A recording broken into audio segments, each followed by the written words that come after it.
This is what $1 gets you in LEGO Star Wars.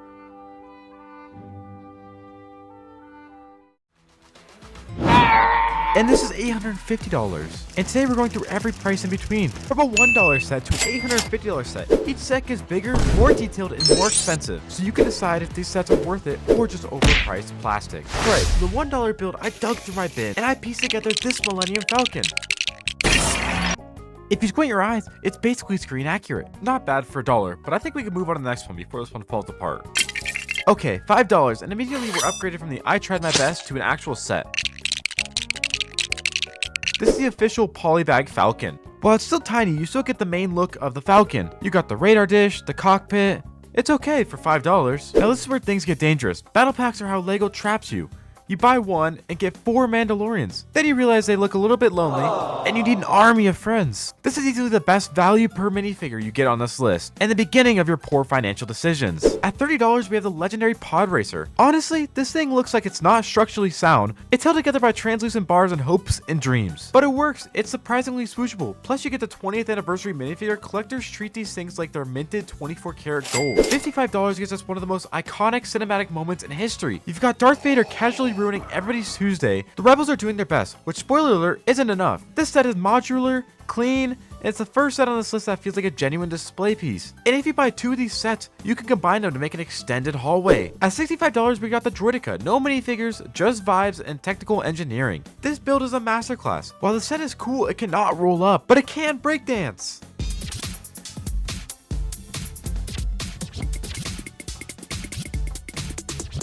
$80 brings us back to Tatooine. You've got the Sarlacc pit, which is basically Boba Fett's nightmare.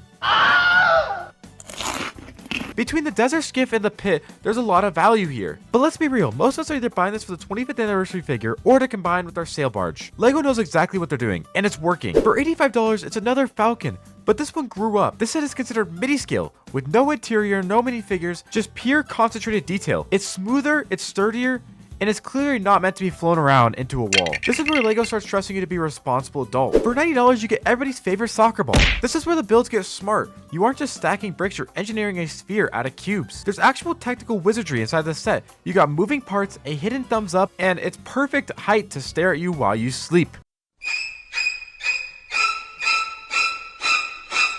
The $100 mark belongs to child. It's adorable, sure, but why is it so big? If this thing moved at night, I'd be moving houses. The Hover Pram build is actually the highlight here. Getting the curved shape at the scale is a flex by the LEGO designers. It's a statement piece for your shelf that says, I like Star Wars, but I also like being cute. Now we're in the big leagues. The ATT. This is a tank in every sense of the word. It's heavy, it's sturdy, and it's packed with clone troopers. But let's talk about why the real reason this set is legendary. Phase 2 Commander Cody. Fans have waited decades for this figure. This set is a love letter to the prequels and arguably the best play-scale vehicle LEGO has ever made. At $160, it's the droid invasion. This thing is loaded with battle droids. It's a literal army in a box. The deployment rack is one of the most satisfying play features in LEGO history. It's big, it's blue, and it's beautiful. You got a place to lay down your battle droids, weapons racks, and who could forget?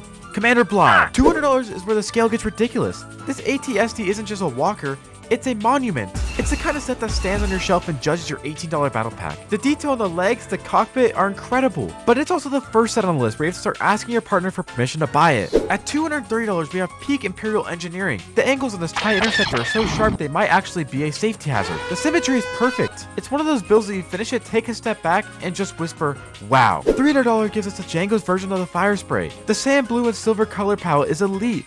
It's complex, it's heavy, and it's definitely stressful to carry around a room. One wrong move, you could be looking at hours of reconstruction projects. But when it's sitting on its stand, it's arguably one of the most beautiful ships in the galaxy.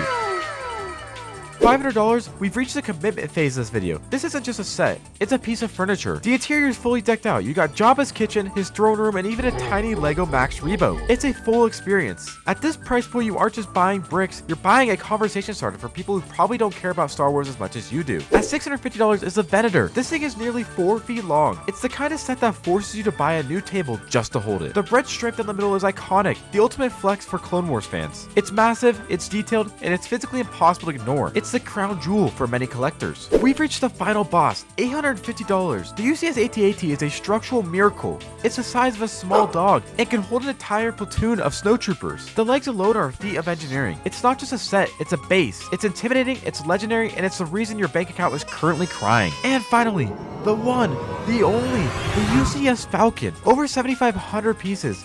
It's the most famous LEGO set for a reason. It's not just a build, it's a centerpiece. You don't just put it together, you live with it for a week while your dining table disappears under a sea of gray plastic. It's not just a hobby at this point, it's a personality trait. So from a $1 pile of scraps to an $850 masterpiece, where does LEGO Star Wars actually peak? For me, it's at the $140 sweet spot, but I want to hear from you. What's the best value on this list? And if you actually watch the whole thing, you probably have as many gray bricks in your house as I do.